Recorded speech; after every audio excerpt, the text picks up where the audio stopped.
Hello friends, welcome to my YouTube channel. So today in this video I am going to show you how to reset the home screen layout in this device. Now you can say this is my home screen.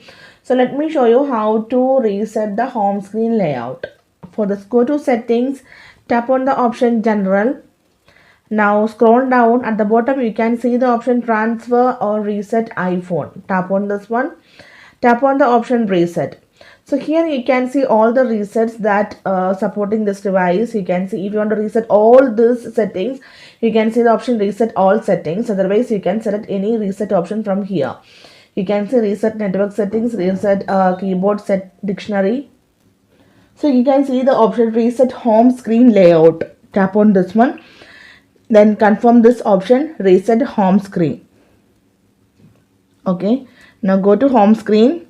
You can see the home screen is resetted.